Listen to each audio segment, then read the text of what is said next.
Contoh kasusnya, contoh kasus. Kalau ada orang pacaran, kemarin kasus kemarin ya, ada orang pacaran, si cewek itu, kemudian hamil, kemudian digugurkan, kemudian minum racun, kemudian mati. Dosa atau enggak? Dosa atau enggak? Ya? Tumpuk-tumpuk. Monggo silakan. Ya. Apa saja? Yang dosa apa saja? Ya, sebelumnya maaf nanti kalau kurang tepat. Maksud saya tumpuk-tumpuk di sini jelas itu yang bukan kodok itu banyak, itu kan pilihan ya. Untuk kita melakukan hal itu pertama ya, yang berpacaran itu kita bisa menghindari ya. Sungguh-sungguh dengan sungguh-sungguh ya. Terus yang kedua dengan berzina itu juga pilihan. Ya. Terus yang ketiga akhirnya hamil itu qadar ya. Ya. Ya. Kodok ya. Ya. Kodok. Kodok ya. Berarti tidak dosa hamilnya. Ya.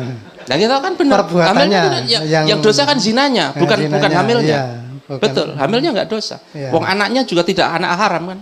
Nggak ada anak haram. Terus tumpuk-tumpuk lagi malah bunuh diri. Malah minum racun. Mati dosa nggak? Tidak dosa. Tidak Matinya berdosa. Matinya tidak kodoknya. dosa. Yang mati apa? Minum Bunuh racunnya ibaratnya. itu yang mati, Iya. yang dosa, gitu? Iya. Berarti bisa nih kita kupas bisa kan? Dengan seperti ini kita jadi jelas endi sing dosa, endi sing ora. Nah, sekarang di samping jenengan iso menghisap wong liya, menghisap diri sendiri juga bisa. Ah, kan gitu kan. Mana ini saya yang dosa, mana yang tidak. Ora usah domongke wong liya ora apa-apa, tapi nanti direnungkan. Wah, iki dosa iki aku. Kenapa? Karena iki dalam kekuasaanku kok kan gitu. Bisa nggih? Bisa nggih teman-teman semua bisa nggak? Ini jadi muhasabah kita semua. Ya termasuk saya. Saya juga sama, tetap saja masih kadang-kadang ya ono yang luput gitu. Ada lagi? Ada lagi pertanyaan tentang qadha? Sudah nggih? Kita ke qadar. Jam berapa ini, Mas? Oke, 5:05. Kita lanjutkan ke qadar. Oke, jam 5. Kita lanjutkan ke qadar. Qadar itu apa? Mari kita lihat. Kalau secara bahasa, qadha itu adalah keputusan Allah, qadar itu ketetapan Allah. Ketetapan yang seperti apa? Allah telah menetapkan khosyat. Khosyat itu bahasa Indonesianya khasiat. Khosyat pada semua hal yang Dia ciptakan.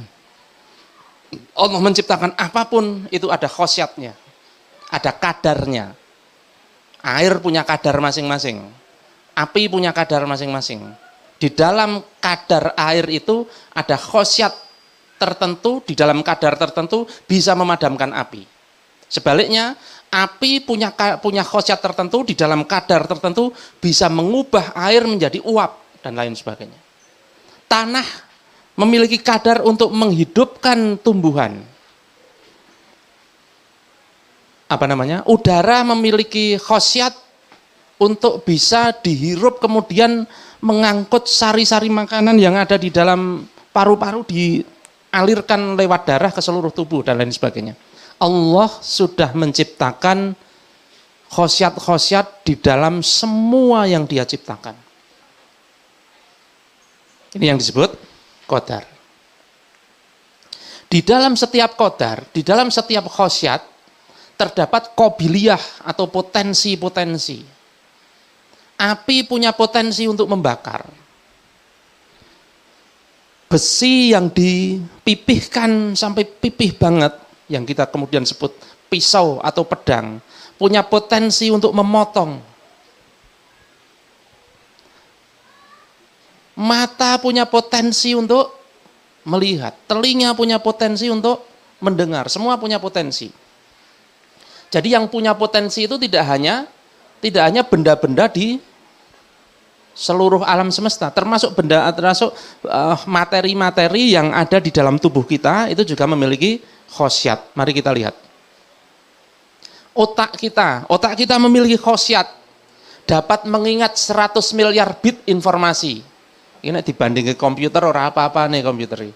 Ini gede banget nih ukurannya komputer. dengan kecepatan berpikir lebih dari 300 mil per jam. Makanya cepat banget, refleks manusia itu cepat sekali.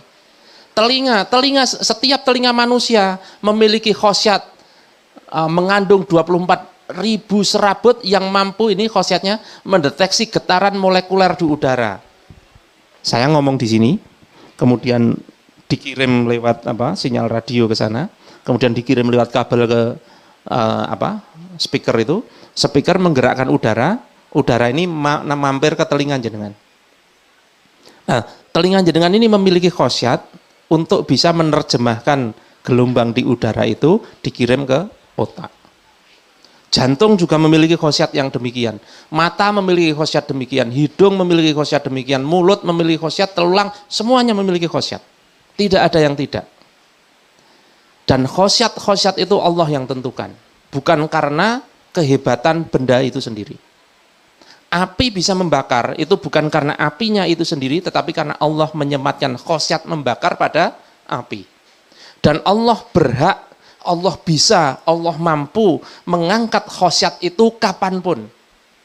Contohnya ketika Nabi Ibrahim dimasukkan ke api oleh Raja Namrud, khosyat membakar pada api Allah ambil, maka nggak kebakar. Terserah Allah dong. Tapi pada umumnya Allah tidak akan mengambil khosyat-khosyat itu dalam kejadian-kejadian biasa. Hanya dalam mukjizat-mukjizat saja Allah ambil khosyat itu. Dan khosyat-khosyat itu tidak akan bisa hilang oleh manusia. Tidak akan bisa hilang dengan doa, ya Allah semoga saya tidak terbakar api. Nggak bisa, tetap kebakar. Nabi Ibrahim tidak terbakar api itu bukan karena Nabi Ibrahim sakti, tapi karena Allah kehendaki. Pada waktu itu saja. Hari lain Nabi Ibrahim kena api, ya panas, tetap aja begitu. Yang tidak itu ya pas itu aja gitu.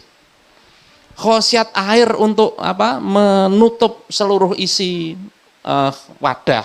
Kalau laut ya berarti menutup seluruh cekungan itu. Itu ketika Nabi Musa mau lewat itu diambil khosyatnya oleh Allah, maka sampai kemudian terbelah. Itu karena apa? Allah ambil khosyatnya saat itu.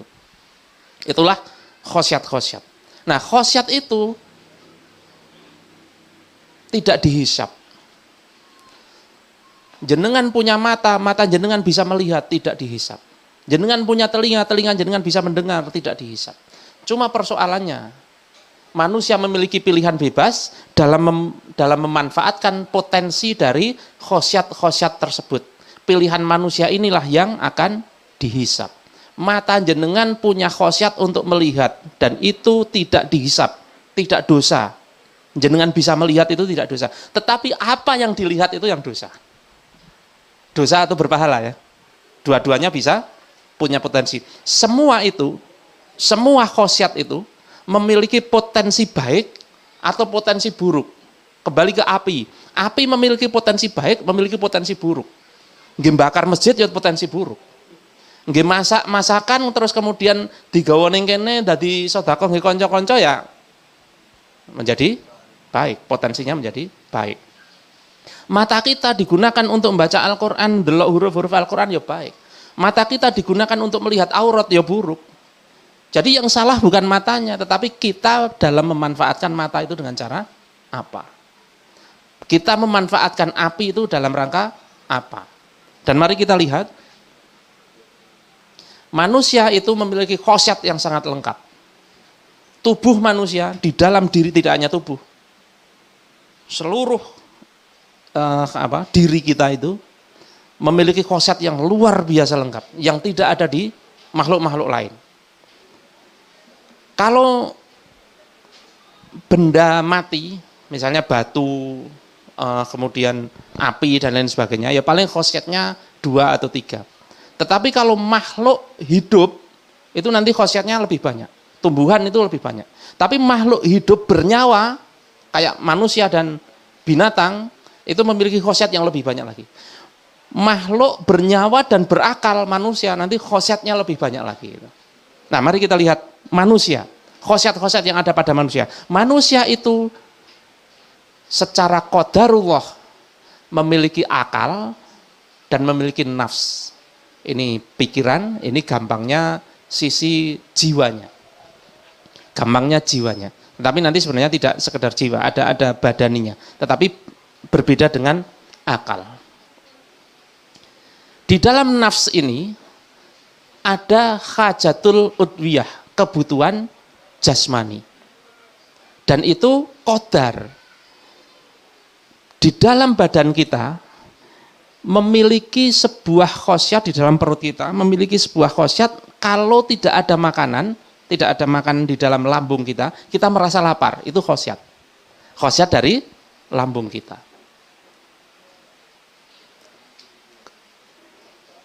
Kita kalau sudah berjam-jam tidak istirahat, 12 jam tidak beristirahat, itu ngantuk, itu khosyat. Kebutuhan-kebutuhan hidup, kebutuhan-kebutuhan jasmani, itu termasuk dari khosyat manusia. Misalnya makan, tidur, buang air, nun sewu. Buang air itu termasuk hajatul udwiyah, kebutuhan hidup. Kemudian di samping hajatul udwiyah, secara nafsiyah itu ada gorois. Gorois itu bentuk jamak dari gorizah, yang artinya naluri. Kalau gorois berarti naluri, kata gorizah naluri satu. Kalau hajatul udwiyah itu sifatnya physically, kalau gorois itu sifatnya naluri. Kadang ora wujud fisik. Salah satu dari gorois yaitu gorizatul baqo, naluri mempertahankan diri. Contoh, jenengan di sebuah gang sempit ditodong pisau oleh seseorang. Kira-kira jenengan akan menyerahkan perut panjenengan atau akan lari? Lari. Semua orang akan lari atau melawan atau teriak atau apapun. Yang penting apa? Menyelamatkan diri. Karena apa? Karena manusia memiliki naluri mempertahankan diri. Ghorizatul baqo. Semua manusia punya itu. Sunatullahnya begitu. Dan itu kondisi ekstrim ketika nyawa terancam. Tetapi ghorizatul baqo juga bisa muncul tidak hanya ketika nyawa terancam. Contoh, tonggone ngedukke Scoopy anyar. Itu ghorizatul baqonya naik. Wah, aku ya iso. Nah, itu ghorizatul baqo itu. Ghorizatul baqo. Koncone tonggone ngedukke mobil, ghorizatul baqonya naik. Koncone omahe dicat anyar. Wah, aku ya iso. Gitu. Itu ghorizatul baqo. Oke, berikutnya ghorizatun nau. Ghorizatun nau itu naluri mempertahankan jenis. Kalau tadi kan naluri mempertahankan diri, yang ini naluri mempertahankan jenis. Bedanya apa? Kita kembali ke gang sempit tadi. Yang ditodong bukan jenengan, tapi anak jenengan atau istri jenengan. Kira-kira jenengan akan menyelamatkan atau tidak? Tetap menyelamatkan kan? Padahal bukan diri sendiri. Kenapa? Karena manusia juga punya naluri untuk mempertahankan jenisnya. Tidak hanya mempertahankan diri. Jangankan istri dan anak, jenengan di jalan mengendarai motor atau naik mobil, di pinggir jalan lihat orang kecelakaan, jenengan punya naluri untuk berhenti dan menyelamatkan. Minimal punya naluri itu, walau kadang-kadang, waduh kesusu, ya kadang-kadang seperti itu. Tapi naluri itu ada, naluri untuk menyelamatkan itu ada. Jenengan lihat orang tenggelam, punya naluri untuk menyelamatkan dia. Kenapa? Karena setiap manusia punya ghorizatun nau, naluri mempertahankan jenis. Dan yang tertinggi dari ghorizatun nau, naluri mempertahankan jenis, adalah naluri mempertahankan kelestarian hidup manusia. Piye carane men manusia itu ora punah. Itu salah satu bentuknya. Kenapa? Kalau Allah tidak tanamkan naluri mempertahankan jenis, naluri mempertahankan kelestarian manusia, ya manusia wis punah biyen-biyen gitu. Bentuknya apa?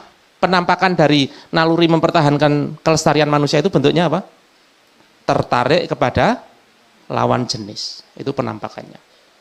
Jadi jenengan tertarik kepada wanita itu sudah naluriah. Wanita tertarik kepada laki-laki itu sudah naluriah. Nek laki-laki tertarik pada laki-laki yaitu sing ambyar. Itu bukan naluri itu. Itu wis bisikan setan wis jelas. Atau wanita tertarik pada wanita itu jelas. Ya naluriahnya apa? Laki-laki tertarik kepada perempuan. Perempuan tertarik kepada laki-laki.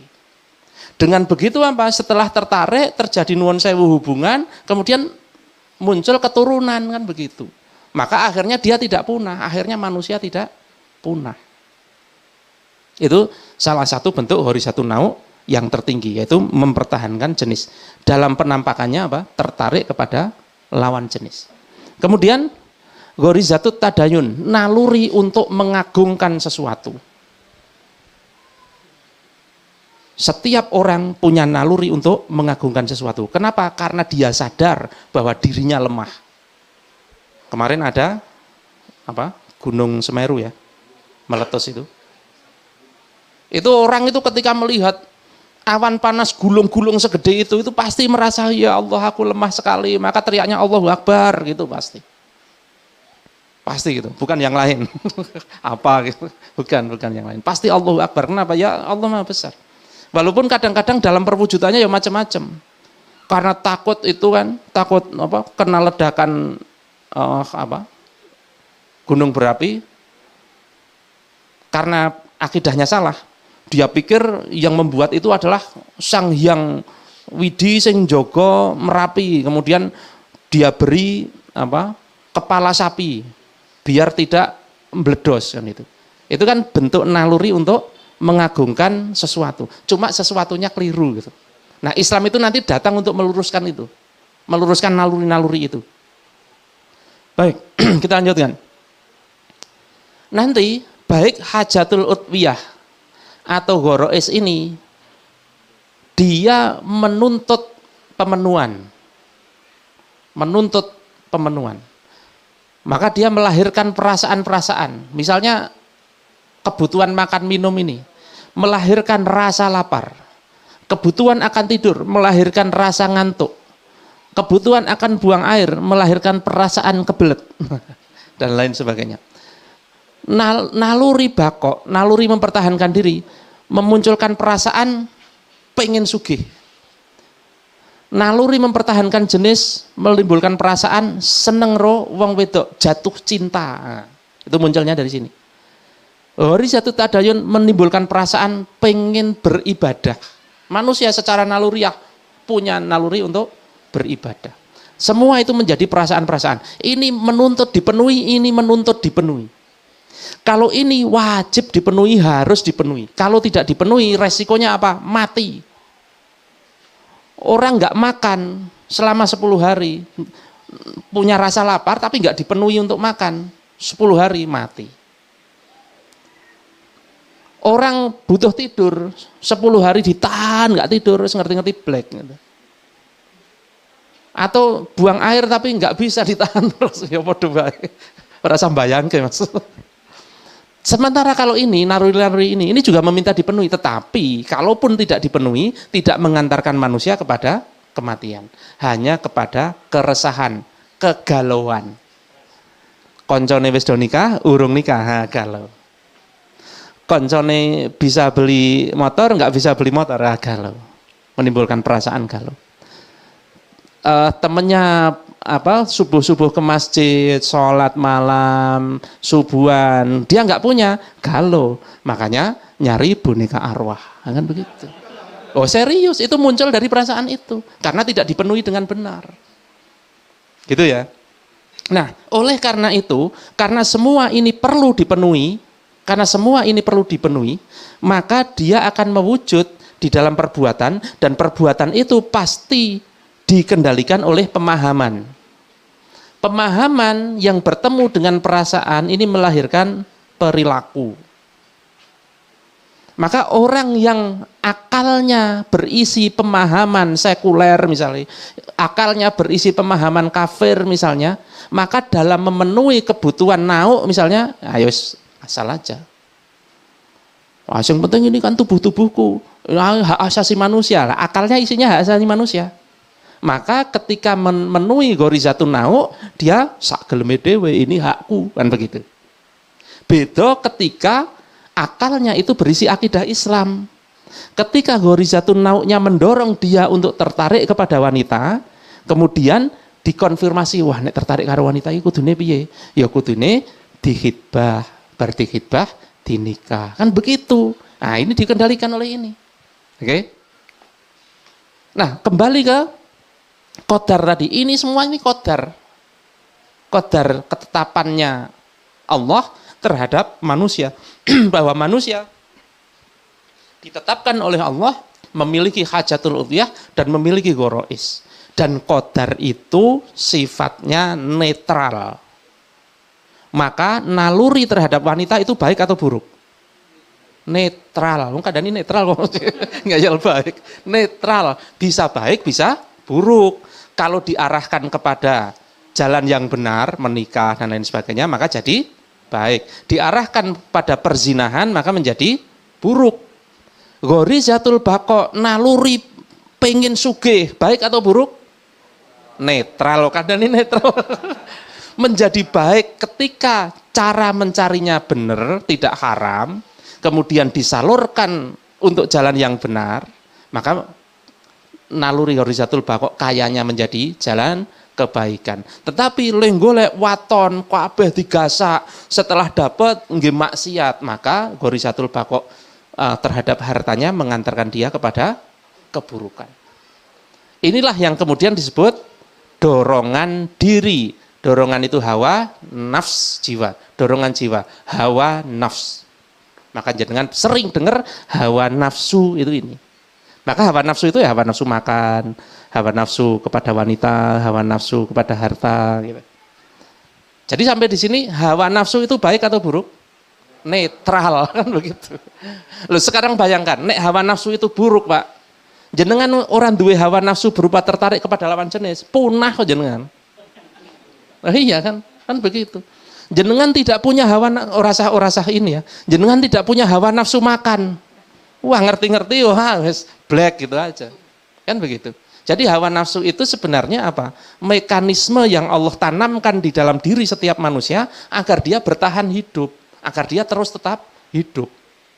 Tetapi di dalam rangka memenuhi dorongan jiwa itu, memenuhi hawa nafsu itu, ora sembarangan, harus dikendalikan oleh akal. Makanya di awal itu saya ceritakan, manusia itu bisa lebih mulia dari malaikat dan bisa lebih hina dari binatang. Lebih mulia dari malaikat ketika memenuhi hawa nafsunya dengan panduan akal yang berisi akidah Islam. Kenapa lebih mulia dari malaikat? Lah malaikat nggak dikasih ini pak. Wajar saja kalau dia kemudian lurus-lurus saja, mau nggak dikasih ini. Manusia dikasih ini, tetapi bisa selurus malaikat. Oh lebih mulia dari malaikat. Maka malaikat pun diperintahkan untuk sujud kepada Adam. Gitu loh. Urut-urutannya itu gitu. Tetapi di saat yang sama manusia bisa lebih rendah dari binatang. Kenapa? Manusia dan binatang sama-sama diberi hawa nafsu. Binatang itu juga punya ghorizatul baqa. Coba jenengan nyerang monyet, oh serang genti. Nyerang asu, diserang genti gitu.